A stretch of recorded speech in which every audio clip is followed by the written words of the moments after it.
So I'm joking when I say Sanctimony 101 because the idea that you are superior to others is a fallacy. Nobody is superior to anybody else.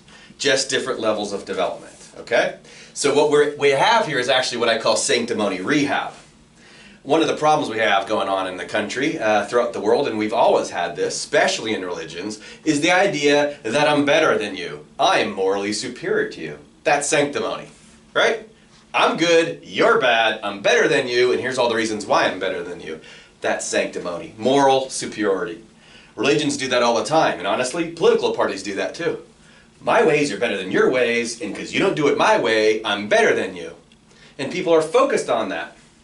So welcome to Sanctimony rehab, because all of us are victims of that at one point or another on either side, either doing it or getting it done to us, okay? And it gets us exactly nowhere other than stress and fighting.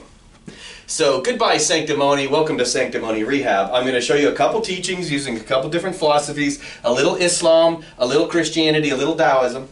The idea of let's weave this all together to see the same truths that are apparent in every philosophy if you look at it the right way.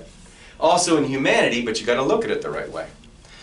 And so I have a little drawing I'm going to walk you through, which will hopefully explain this all very well using a couple teachings from some different philosophies. Let's start with a hadith, which is a Islam teaching that says we're separated by God by 70,000 veils. I'll compare this to our school system, you know, K through 12, including pre-K too, right? So we have a lot of different levels. The 70,000 veils between us and God is a lot of different levels. I don't have time to draw 70,000. But rest assured, there's a lot of different levels between us and what God is, okay? And if you thought of it as grade school, and you thought of people as being in different grades, you'd recognize that some people are more developed than others, okay? Some people are like in 65,000th veil grade, okay? They're closer to God. It doesn't make them better, but isn't an oak tree more developed than an acorn? Yes, a sapling is more developed than an acorn too, but the oak tree is more developed than the sapling. All different levels of development. All of us are actually on the same scale, just different levels of development. So the 70,000 veils, we're going to just think of it in terms of 12 different grades, including a K and pre-K, and so we've now got a distinction between where we're at in our levels of spiritual development. Rumi, the Muslim poet, says if we were to love in each moment, you could remove 100 veils. Right? That's a lot of veils, but what if you were to love each moment? We're talking agape, big time, real spiritual love. Loving your enemy type of love. Those veils go by pretty quickly if you could love in each moment. Problem is, we're not good at that. As soon as you shift into resentment, fear mode, shame, guilt, all that stuff, doubt, these veils don't get removed. If you could move towards God by loving in each moment, 100 veils would be removed. Right? Well, let's stay in love. So one of my favorite Christian teachings needs to be mentioned in church more often. Luke 12:47 and 12:48. It says this, when you know your master's will, and you do not make ready according to his will, you will receive a severe beating. When you do not know your master's will, and you do what deserves a beating, you'll receive a light beating. For those to whom much has been given, much is expected. Well, in the physical world, especially for a spiritual person, when you know you're supposed to be loving your enemy, when you know you're supposed to be forgiving, kind, compassionate, wise, and all those things, and you don't do it, severe beating. It hurts worse. If you're walking on a tightrope and you fall off, it's going to hurt worse than if you're walking across the floor and you trip. The higher you go in the spiritual journey, the greater the expectation. That's Luke 12:48. To those whom much has been given, much is expected. And yet we live in a culture where we think we see another person, we assume, because they might be our age, that they have a certain level of development. It's why Jesus in John 7:24 says, do not judge by mere appearances, judge correctly. You look at somebody else's body, or their socioeconomic status, or their religion or whatever, and you make an assumption about them, you're judging by mere appearances. Just because you got a 40-year-old doesn't mean they're going to be more developed than a 10-year-old. You can't assume that. Not spiritually speaking. Physically, yeah. But not spiritually. Does the oak tree act superior to the sapling? It doesn't make any sense. That oak tree was once a sapling. And it just grew, and it's a blessing to do that, right? The light helped it grow. Right?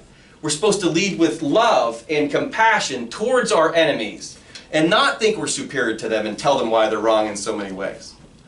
Now you're allowed to teach them like a teacher would a first grader. If a first grader messes up 1 + 1 = 2 and they say 1 + 1 = 3, they shouldn't get rapped on the knuckles, okay? You're allowed to guide a kid. You're allowed to tell them that they're wrong. But you do so with love and understanding, right? Does not seem like the American culture today. So I like to think of it like a mountain. I like to call it Mount Truth. And at the lower part of the mountain is when we're physically focused. When we see the world physically and we think there's physical solutions to things. It's also the biggest part of the mountain. Most people are clustered down here. Halfway up the mountain is when we have some mental processing going on. We're thinking about the world a little bit different. We're willing to get outside of our own little relative box, and we're willing to look at the world a little bit differently. It's a mental phase. The high end of the mountain, Mount Truth, is the spiritual phase. It's when you see the world spiritually, when you see it non-physically. And you could see most of the mountain from up on high. Down low, it's a lot harder to see. You understand the process when you've gone higher up. And notice how there's fewer and fewer the higher you go. At the top, that's where I put the prophets. There you might find Jesus and Muhammad and Buddha and Krishna. And all the people that have ascended before us up there, they were all decidedly spiritual. They dispensed almost no physical advice. And yet in the world of the flesh, down here where the egos are living, where the physical bodies are, where our physical focus is, we're seeing the world physically, we feel separation. And this is where the wars happen and the fighting. The higher you climb through the mental realm into the spiritual realm, the more you see the unity of all things. The more you recognize we're all in school together, we're just growing at different rates.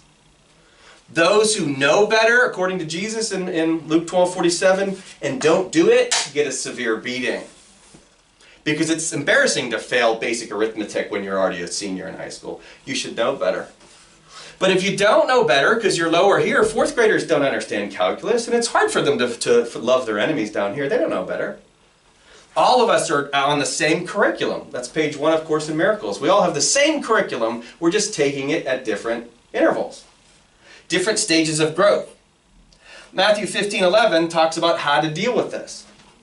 So if you think you're superior to someone else, first of all, you're not. Just different rates of development. You're also not inferior to anybody. Matthew 15:11 helps us with that.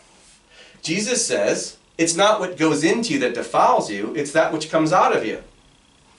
He's not talking about toxic food or, too much alcohol. All right? He's talking about the energy dynamics between people. He's talking about the way culture influences us. What goes into you is what happens with the vibration and the aura of all those around us, especially during pandemics and election years and things like that. You're going to absorb it. He says that doesn't defile you. You pick up on someone else's stress, and you feel that as an empath, that doesn't defile you.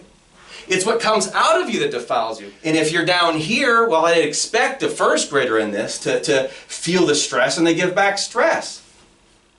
Because it's what goes into you. That's going to happen. Jesus took on the sins of the world. He took on the burdens of everybody. He felt everyone's pain. And what did he give back? Just light and love. Now, notice how this is all very much a spiritual thing. The physical world is here for us to practice this. You give me dark energy, I have to alchemize it into light. You give me fear, I'm supposed to turn that into love. Can I do that in the flesh? Yeah. Can I do that while I'm teaching? Yes. Can I correct a first grader who gets 1 + 1 = 2 wrong? Yeah, I can. Just do it with love and spirit. Can you disagree with someone politically and give them light and love while you tell them what your points of view are? Yes. Are you better than them because you have a superior point of view? No. You might be right, but you're not better than them as a result. That's sanctimonious. So we're going to end with verse 27 of the Tao. What is a bad man but a good man's job? Okay? What is a good man but a bad man's teacher? And my greatest goal, as Jesus would say, it has to be yours as well. What Jesus said is love another as oneself. That's our collective job, to recognize we're all on this mountain together. The higher you are, just like any mountain climber, the more you can see, the more effective you probably would be, the better skills you have to get up here. But you don't yell down at the people at the base of the mountain how stupid they are for not having climbed up yet. You climb down, you hold them by the hand and you climb up with them. Or you throw them a rope and you help them climb up. Or you suggest to them, hey, go right, go left, cross over there. You can do those things. If we did that together, we'd actually be doing this journey on Mount Truth together in the spirit of love. That's what defeats the sanctimony.